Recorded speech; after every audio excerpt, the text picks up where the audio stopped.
Rihanna's working with her abuser now, and this is just 3 years after he put her in the hospital. You have spoken extensively about your own history with domestic violence. Were you surprised to learn what Rihanna was doing? Sure, absolutely. I was surprised. I would say, though, we don't know what kind of treatment these two have undergone since then. I do believe that you can have a healthy relationship with someone years after. I mean, Russell and I were working hard to co-parent in a healthy way and to develop a friendship. We weren't safe being married to each other. We weren't safe living in the same household. But could we have gone on to have a co-parenting relationship and a friendly relationship? Absolutely. So I don't know what their relationship is now, but as long as they're keeping one another safe and at a good distance, or if they've had the appropriate treatment, then I think that they could collaborate on a project without it being dangerous. But I would like to also see them go out there and speak out to young people. I mean, they have an enormous number of fans, and they could make such a huge impact if they went out and just really started talking about this. We have to make domestic violence a conversation out in the public, take away the shroud of it, get it out into the light. I get letters from women all over the world every day that are hiding their abuse, that feel like they can't come out about it.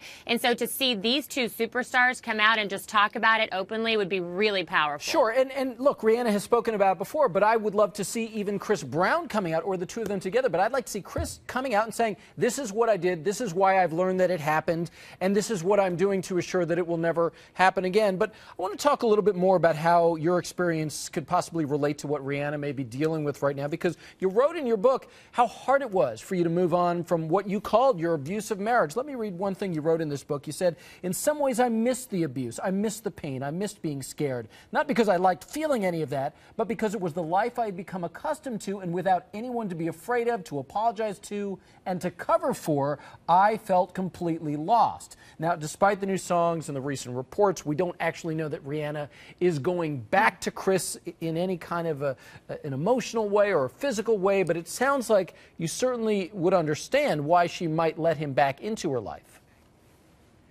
Absolutely. I mean, the cycle of violence and abuse, and I'm not saying they're in it, but for me and for all the other women out there that I know are in it, and men, it is so hard to leave, and it's unfathomable to healthy people. But let me just explain it a little bit like this.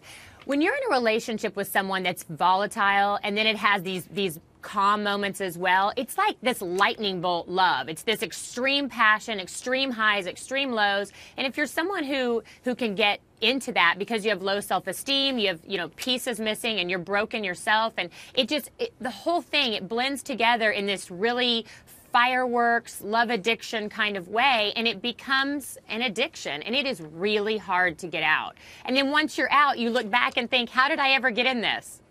Yeah, and what's heartbreaking here, though, is Rihanna had even talked about the fact that she said she tried to reconcile with Chris Brown at a point, but then she thought about the message that it would send to her young fans, and now here she is working with him all these years later. Are you concerned about the message that sends to her young fans? Of course. I'm always concerned about any type of role modeling that we could do with young people that's in an unhealthy way. But I think that they have a real opportunity here to make a huge impact in the domestic violence world, and I think they're going to do the right thing. Yeah, you don't always ask to be role models, but sometimes it is a responsibility that you should try to embrace, and we'll see. We'll see if anything comes of it here.